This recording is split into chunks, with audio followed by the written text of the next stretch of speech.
Hello dear friends, last വീക്കെൻഡിലെ ഞാൻ എൻ്റെ കസിൻ്റെ വീട്ടിൽ പോയായിരുന്നേ. അവിടെ നമ്മൾ കുറച്ച് നല്ല ഫ്രഷ് ഓർഗാനിക് വെജിറ്റബിൾസ് എനിക്ക് തന്നു വിട്ടു കേട്ടോ.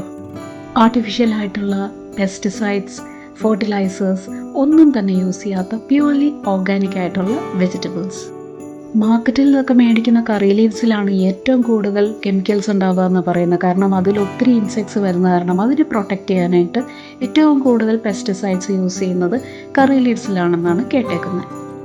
ഫൈബർ കണ്ടൻറ്റ് ഒത്തിരിയുള്ള നല്ല ഹെൽത്തി ആയിട്ടുള്ള വെജിറ്റബിൾസ് ആയിരുന്നേ. ഇത് പാളയംകുടൻ കായാണ് കേട്ടോ. ഇത് പഴുത്ത് കഴിക്കാനായിട്ട് ആർക്കും വലിയ താല്പര്യമില്ല. അതുകൊണ്ട് ഇതിൻ്റെ പകുതി എടുത്ത് ഞാനൊരു മെഴുക്ക് പുരട്ടി വെക്കുവാണേ. സ്കിന്നെല്ലാം പീൽ ചെയ്ത് കളഞ്ഞ് വെള്ളത്തിലിട്ട് വെച്ചിരിക്കുകയാണ് കേട്ടോ, കറ പിടിക്കാതിരിക്കാനായിട്ട്. സ്വല്പം ഉപ്പ് ചേർത്ത വെള്ളത്തിലാണ് കേട്ടോ ഞാൻ ഇട്ട് വെച്ചിരിക്കുന്നത്. അപ്പോൾ ശകലം പോലും കറുത്ത് വരത്തില്ല. ഇതേപോലെ ചെറുതായിട്ടാണ് ഞാൻ ചോപ്പ് ചെയ്തിട്ടിരിക്കുന്നത്. വീണ്ടും അത് ഞാൻ വെള്ളത്തിൽ ഇട്ട് വെച്ചിരിക്കുക കേട്ടോ. നമുക്കിഷ്ടമുള്ള രീതിയിൽ ചോപ്പ് ചെയ്തെടുക്കാമേ. ചെയ്യുമ്പോൾ എല്ലാം ഒരേപോലെ ഒരേ സൈസിൽ ചെയ്തെടുക്കണം. ഇനി ഇത് കുക്ക് ചെയ്യാനായിട്ട് ഞാനൊരു പാനിലേക്ക് മാറ്റുവാണേ. 1/2 ടീസ്പൂൺ മഞ്ഞൾപ്പൊടി ഇട്ട് കൊടുക്കാം. കുറച്ച് ഫ്രഷ് കറി ലീവ്സ് ആഡ് ചെയ്യാം. ഒരു പച്ചമുളക് സ്പ്ലിറ്റ് ചെയ്തിട്ട് കൊടുക്കുന്നുണ്ട്. ഒരു വെളുത്തുള്ളി ചോപ്പ് ചെയ്ത് ആഡ് ചെയ്ത് കൊടുക്കുന്നുണ്ട്. ആവശ്യത്തിന് ഉപ്പും കൂടെ ആഡ് ചെയ്ത് കൊടുക്കാമേ. ഇനി ഇത് കുക്കാവാൻ ആവശ്യമായ വെള്ളം ആഡ് ചെയ്ത് കൊടുക്കാം. 1/2 കപ്പോളം മതിയായിരിക്കും കേട്ടോ. ഇത്രയും ഇൻഗ്രീഡിയൻസ് ആഡ് ചെയ്തിട്ട് നല്ലപോലെ ഒന്ന് കമ്പൈൻ ചെയ്തെടുക്കാമേ. എല്ലാം നന്നായിട്ടൊന്ന് കമ്പൈൻഡ് ആയി കഴിഞ്ഞാൽ നമുക്ക് ഫ്ലെയിം ഓൺ ചെയ്യാം. ആദ്യം ഹൈ ഫ്ലെയിമിൽ കുറച്ച് നേരം വെക്കാം കേട്ടോ. സ്റ്റീം വരാൻ തുടങ്ങിക്കഴിഞ്ഞാൽ നമുക്ക് മീഡിയം ഫ്ലെയിമിലേക്ക് മാറ്റാം. എന്നിട്ട് പാൻ കവർ ചെയ്ത് കാ നല്ല സോഫ്റ്റ് ആകുന്നത് വരെ കുക്ക് ചെയ്തെടുക്കുക. ഇത് നാടൻ കായ ആയതുകൊണ്ട് തന്നെ നമുക്ക് പെട്ടെന്ന് കുക്കായി കിട്ടുവേ. അതുകൊണ്ട് തന്നെ അധികം വെള്ളം ആഡ് ചെയ്യേണ്ട ആവശ്യമില്ല. കാ നമുക്ക് പാകത്തിന് കുക്കായി കിട്ടിയിട്ടുണ്ട്. ഇതൊന്ന് നമുക്ക് മാറ്റി വെക്കാം. ഒരു പാനിൽ 2 ടേബിൾ സ്പൂൺ വെളിച്ചെണ്ണ ചൂടാക്കാം. ചൂട് വെളിച്ചെണ്ണയിലോട്ട് കടുകിട്ടൊന്ന് പൊട്ടിച്ചെടുക്കാം കേട്ടോ.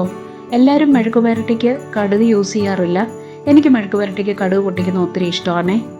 ഇതിലോട്ട് ഒരു ഉണക്കമുളക് പൊട്ടിച്ചിട്ട് കൊടുക്കാം. ചെറുതായിട്ടൊന്ന് മൂത്ത് വന്നു കഴിഞ്ഞാൽ 1 ടേബിൾ സ്പൂൺ വെളുത്തുള്ളി ക്രഷ് ചെയ്തത് ആഡ് ചെയ്ത് കൊടുക്കാം. ഇത് ചെറുതായിട്ടൊന്ന് സോട്ട് ചെയ്തെടുക്കാം കേട്ടോ. അതിൻ്റെ റോ സ്മെല്ലൊന്ന് മാറിക്കോട്ടെ.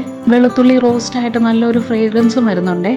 ഇതിലോട്ട് ഇനി നമുക്ക് ചതച്ച കുഞ്ഞുള്ളി ആഡ് ചെയ്ത് കൊടുക്കാം. ലോ ഫ്ലെയിമിൽ വെച്ച് സോട്ട് ചെയ്താൽ മതിയേ. ചെറുതായിട്ടൊന്ന് കളർ ചേഞ്ചായി വന്നിട്ടുണ്ട്. ഈ സമയത്ത് നമുക്ക് ഇതിലേക്ക് കുഞ്ഞുള്ളിയും ചതച്ചാണ് ആഡ് ചെയ്തിരിക്കുന്നത് കേട്ടോ. സ്വല്പം കൂടുതൽ കുഞ്ഞുള്ളി ഞാൻ യൂസ് ചെയ്യുന്നുണ്ട്. കുഞ്ഞുള്ളി കൂടുതൽ യൂസ് ചെയ്താൽ മെഴുക്ക് പുരട്ടി കൂടുതൽ ടേസ്റ്റി ആയിരിക്കും. ഉള്ളി ട്രാൻസ്ലൂസൻ്റ് ആയി ചെറുതായിട്ടൊന്ന് റോസ്റ്റായി വരുന്നത് വരെ ലോ ഫ്ലെയിമിൽ വെച്ച് നമുക്ക് റോസ്റ്റ് ചെയ്യാം. കുറച്ചും കൂടെ കറി ലീവ്സ് ഒന്ന് ക്രഷ് ചെയ്ത് ആഡ് ചെയ്ത് കൊടുക്കുന്നുണ്ട്. നമ്മൾ പച്ചക്കായ കുക്ക് ചെയ്ത സമയത്ത് കറിവേപ്പില ആഡ് ചെയ്ത് കൊടുത്തിരുന്നു. അതുകൂടാതെയാണ് ഇപ്പോൾ ആഡ് ചെയ്ത് കൊടുക്കുന്നത്. എല്ലാം കൂടി നല്ലതുപോലെ ഒന്ന് സോട്ട് ചെയ്തെടുക്കാം. എരിവിനായിട്ട് നമ്മൾ ഒരു പച്ചമുളക്, ഒരു ഉണക്കമുളക്, ഇനി കുറച്ച് ക്രഷ്ഡ് ചില്ലിയും കൂടെ ആഡ് ചെയ്യുന്നുണ്ട്. ഇതിൻ്റെ എല്ലാം ക്വാണ്ടിറ്റി നിങ്ങളുടെ എരിവിനനുസരിച്ച് അഡ്ജസ്റ്റ് ചെയ്തെടുക്കാം. ഞാൻ 1 ടീസ്പൂൺ ക്രഷ്ഡ് ചില്ലി ആഡ് ചെയ്ത് കൊടുത്തിട്ടുണ്ട്. സ്വല്പം മഞ്ഞളും കൂടെ ആഡ് ചെയ്യാം കേട്ടോ. ഇത് കുക്ക് ചെയ്തപ്പോൾ നമ്മൾ ആഡ് ചെയ്തിട്ടുണ്ടായിരുന്നു. എന്നാലും സ്വല്പം കൂടെ ആഡ് ചെയ്യുവാണേ. ഇനി ലോ ഫ്ലെയിമിൽ വെച്ച് എല്ലാം കൂടെ ഒന്ന് റോസ്റ്റ് ചെയ്തെടുക്കണേ. എന്നാന്ന് വെച്ചാൽ ക്രഷ്ഡ് ചില്ലി പെട്ടെന്ന് കരിഞ്ഞു പോകും കേട്ടോ. ഈ ഇൻഗ്രീഡിയൻസ് എല്ലാം കരിഞ്ഞു പോകാതെ പാകത്തിന് ലോ ഫ്ലെയിമിൽ വെച്ച് തന്നെ റോസ്റ്റ് ചെയ്തെടുക്കണേ. മെഴുക്ക് പുരട്ടി കഴിക്കുമ്പോൾ ഇതിൻ്റെ ക്രഞ്ചിനെസ്സും കൂടെ കിട്ടുകയാണെങ്കിൽ നല്ല ടേസ്റ്റി ആയിരിക്കും. നല്ലപോലെ മൊരിഞ്ഞ കുഞ്ഞുള്ളി കഴിക്കാനായിട്ട് ഒരു രസമല്ലേ. എല്ലാം പാകത്തിന് റോസ്റ്റായി വെളിച്ചെണ്ണ തെളിഞ്ഞു വന്നിട്ടുണ്ട്. ഇതിലോട്ടാണ് നമ്മളിനി ഓൾറെഡി കുക്ക് ചെയ്ത് വെച്ചിരിക്കുന്ന കായ ആഡ് ചെയ്ത് കൊടുക്കുന്നത്. 1/2 കിലോ പച്ചക്കായാണ് ഞാൻ എടുത്തിരിക്കുന്നത്. പാകത്തിന് വെള്ളം ആഡ് ചെയ്ത് നല്ലതുപോലെ ഡ്രൈ ആക്കിയാണ് കുക്ക് ചെയ്തെടുത്തിരിക്കുന്നത് കേട്ടോ. കാ നല്ല സോഫ്റ്റ് ആയിട്ടാണ് നമ്മൾ കുക്ക് ചെയ്തെടുത്തിരിക്കുന്നത്. പച്ചക്കാ വേവിച്ച സമയത്ത് നമ്മൾ ഉപ്പ് ആഡ് ചെയ്തിരുന്നു. എന്നാലും നമ്മൾ ഉള്ളിയും വെളുത്തുള്ളിയും ഒക്കെ മൊരിയിച്ചപ്പം ഉപ്പ് ആഡ് ചെയ്തില്ലല്ലോ. അപ്പോൾ അതിനുള്ള ഉപ്പും കൂടി ഇപ്പോൾ ആഡ് ചെയ്ത് കൊടുക്കാം. എന്നിട്ട് എല്ലാം കൂടി നന്നായിട്ടൊന്ന് ലോ ഫ്ലെയിമിൽ വെച്ച് കമ്പൈൻ ചെയ്തെടുക്കാം. ഇനി ഇതിലെ ഇൻഗ്രീഡിയൻസ് ഒന്നും കുക്കാവാനില്ലല്ലോ. വേണമെങ്കിൽ നമുക്ക് ഫ്ലെയിം സ്വിച്ച് ഓഫ് ചെയ്യാം. എന്നിട്ട് കമ്പൈൻ ചെയ്ത് കൊടുത്താലും മതി. കായ അധികം ഉടച്ചു കളയണ്ട കേട്ടോ. നമ്മുടെ നാടൻ കുത്തരിച്ചോറിൻ്റെ കൂടെ സെർവ് ചെയ്യാൻ പറ്റിയ നല്ലൊരു സൈഡ് ഡിഷാണ്. നല്ല ടേസ്റ്റി ആയിട്ടുള്ള മെഴുക്ക് പുരട്ടിയാണ്.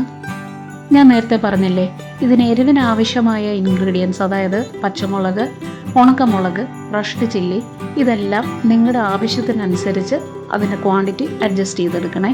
സ്വല്പം എരിവ് കൂടി നിൽക്കുന്നതാണ് ടേസ്റ്റ്. കെമിക്കൽസ് ഒന്നും ആഡ് ചെയ്യാത്ത നല്ല നാടൻ കായയുടെ മെഴുക്ക് പുരട്ടി റെഡിയാണ്. ഇതിൻ്റെ കൂടെ ഒരു ചാറുകറിയും കൂടെ ഉണ്ടെങ്കിൽ ഊണ് ഗംഭീരമാവും കേട്ടോ. വേണമെങ്കിൽ ഒരു പിക്കിളും കൂടെ സൈഡിൽ വയ്ക്കാം.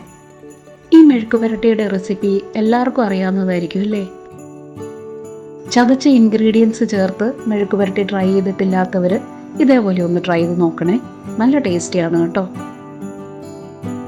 ഇനി എപ്പോഴെങ്കിലും നല്ല നാടൻ കായ കിട്ടുമ്പോൾ ഈ റെസിപ്പി ഒന്ന് ട്രൈ ചെയ്ത് നോക്കൂ. എന്നിട്ട് നിങ്ങളുടെ ഫീഡ്ബാക്ക്സ് എന്നെ അറിയിക്കണേ. Thanks for watching and keep watching. By.